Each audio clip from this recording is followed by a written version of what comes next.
बिस्मिल्लाहिर्रहमानिर्रहीम। अस्सलाम वालेकुम। कैसे हैं आप सब? उम्मीद है कि सब खैरियत से होंगे। आज हमारे पास जो लेक्चर है CX609 का 25 लेक्चर है इसका, तो उसका बारे में मैं आपको बता रही हूँ। अच्छा, इसमें क्या है कि फ़ाइल सिस्टम में है कि हम मेमोरी टू मेमोरी ट्रांसफ़र कर सकते हैं।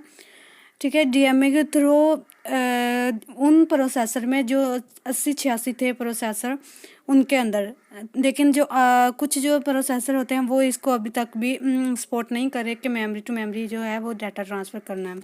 तो ये हमारे पास एक प्रोग्राम दिया गया है जिसके अंदर दो हमारे पास अरे हैं।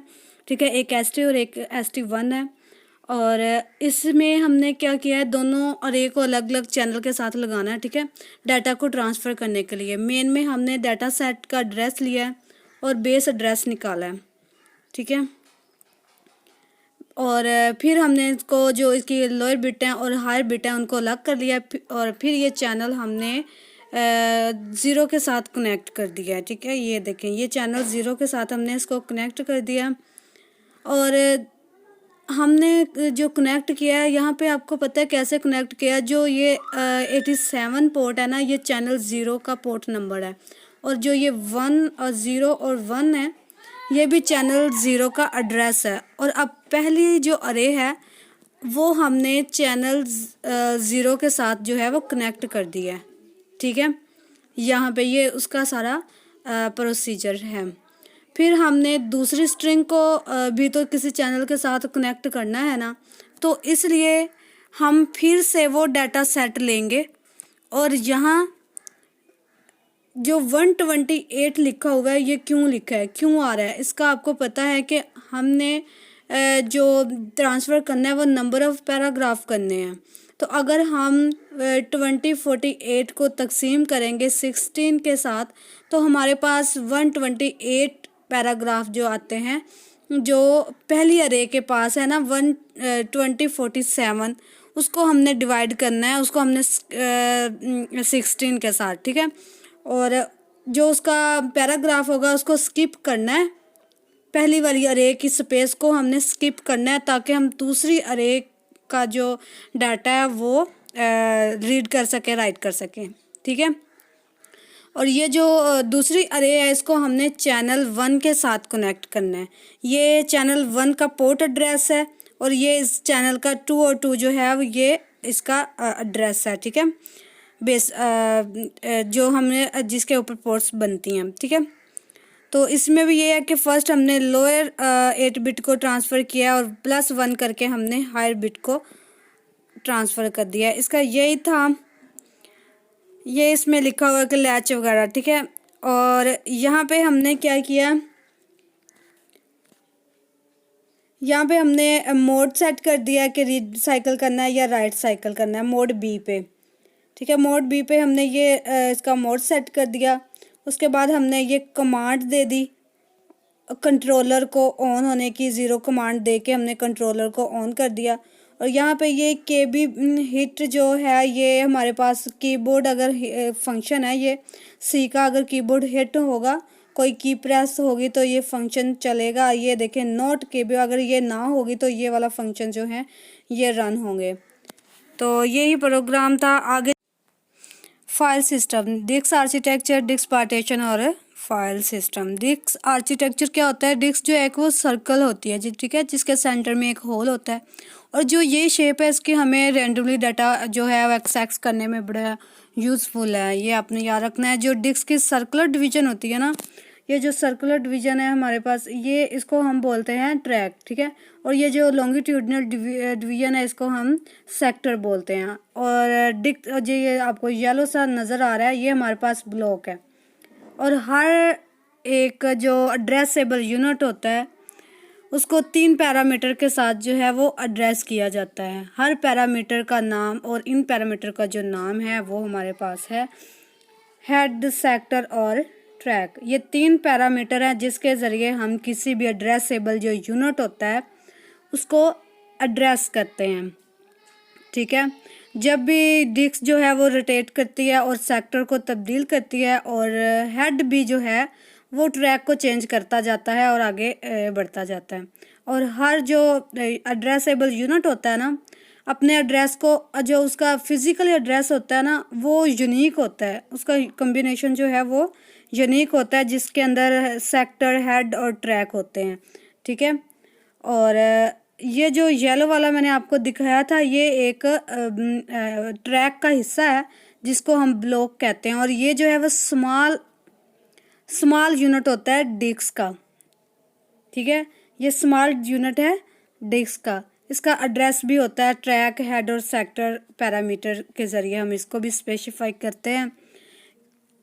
और इसके बाद है हमारे पास ये वही बताया हुआ कि इस ब्लॉक को हम एक यूनिक कम्बिनेशन होता है जिसके पैरामीटर ये हैं। और डेंसिटी ऑफ मैग्नेटिक डिस्क, ज़ाहिर है अगर हम किसी डिस्क की जो डेंसिटी है वो देखेंगे तो उसके मुताबिक हम डाटा को उसके अंदर जो है रख सकते हैं, और जितनी हम डेंसिटी बढ़ाएंगे तो हम उतना ज़्यादा जो है वो डाटा डिस्क के अंदर, मैग्नेटिक डिस्क के अंदर या मीडिया के अंदर हम रख सकते हैं। यहाँ पे फ्लॉपी डिस्क की जो है एग्जांपल दी हुई है वो आप देख लीजिएगा। Effect of surface area on disk, जब हम किसी भी डिस्क का सरफेस एरिया जो है वो इंक्रीज़ करते हैं, डिस्क का साइज़ बड़ा करते हैं, तो उसके अंदर हम जो डाटा है वो भी ज़्यादा जो है वो रख सकते हैं। और इसका जो एक इशू बन रहा है कि वो ये है कि इसमें सिक टाइम जो है वो ज़्यादा हो जाता है। जब हम एक ही प्लेट के ऊपर बहुत सारा डाटा जो है उसकी साइज़ बढ़ा देंगे तो उसके अंदर जो सर्चिंग करनी है किसी चीज़ की वो बहुत मुश्किल हो जाती है। तो हार्ड डिस्क में ये है कि अगर हम इसके अंदर अपना डाटा जो है वो सेव करना चाह रहे हैं बहुत ज़्यादा, तो हमें या तो इसकी डेंसिटी को बढ़ा लेना चाहिए या इसका जो सरफेस एरिया है उसको इंक्रीज़ कर लेना चाहिए, ताकि हम अपना डाटा जो है इसमें ज़्यादा डाटा जो है वो सेव कर सकें। ये इसका हार्ड डिस्क आर्किटेक्चर है। ये जो आपको प्लेटर नज़र आ रही हैं, हर इसकी जो प्लेट्स होते हैं उसको हम प्लेटर्स कहते हैं। ये 4 प्लेटर्स बनी हुई हैं। ये एक सेक्टर है। अगर हमने एक सेक्टर को रीड किया वो घूमता हुआ दूसरे सेक्टर तक जाएगा, दूसरी प्लेट के सेक्टर पे, और तीसरी फिर घूमता हुआ तीसरी पे, इस तरह 4 प्लेट तक हमें डाटा जो है वो मूव होता जाएगा। जो हेड है मूव होके तो हमें डाटे तक ले जाएगा। और इसके जो ये सरफेस है ना, 2 सरफेस हैं ऊपर और नीचे वाले सरफेस पे, दोनों सरफेस पे हेड जो है वो लगा होता है। हेड उसके साथ जो होता है वो हेड हमें मूवमेंट करवाता है, अक्सर डाटा तक ले जाता है। और ये आप कह सकते हैं जो ये ट्रैक बने हुए हैं ना ये वाले, the collection of track is called cylinder. ये सिलेंडर की तरह होता है, ये आप इसको यहाँ पे कह सकते हैं, ठीक है। और सिलेंडर में क्या होता है कि ये वही बात करिएगा, कलेक्शन ऑफ ट्रैक जो है वो सिलेंडर है जो मैंने आपको बताया। तो अगर सिलेंडर में ये है कि अगर एक जो ट्रैक है ना वो चेंज हो जाएगा ना, उसका प्लेटर में एक ट्रैक चेंज होगा, तो जो दूसरे प्लेटर्स हैं उनके भी जो ट्रैक है वो चेंज होंगे। जो क्योंकि जो तमाम हेड हैं, तमाम प्लेटर्स के हेड, हर प्लेटर का अपना अपना हेड होता है ना, तमाम हेड जो होते हैं वो एक साथ जो है वो घूम रहे होते हैं, एक साथ चेंज हो रहे हैं, स्मूथली रन हो रहे हैं, मूव हो रहे हैं, ठीक है।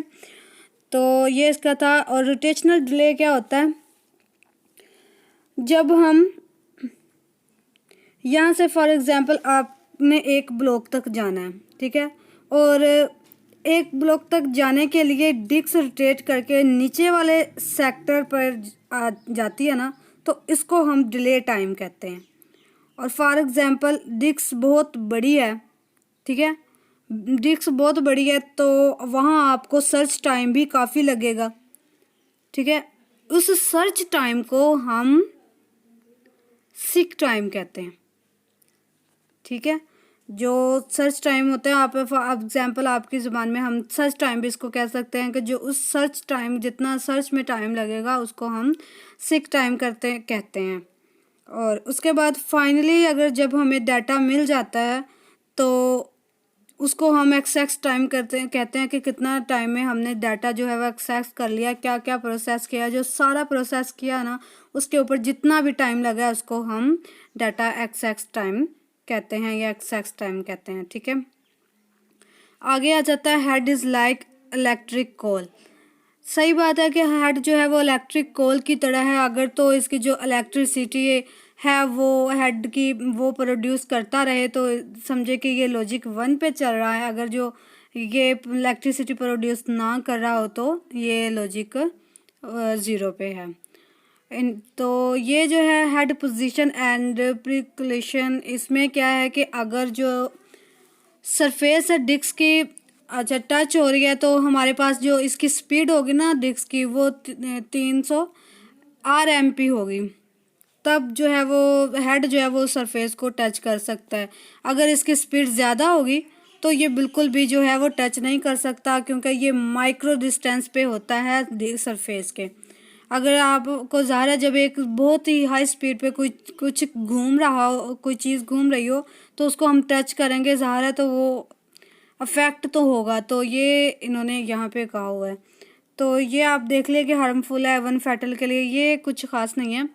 तो आज का लेक्चर यहीं पे ख़त्म हुआ। इंशाल्लाह कल हम 26 लेक्चर को डिस्कस करेंगे। तब तक के लिए अल्लाह हाफिज़।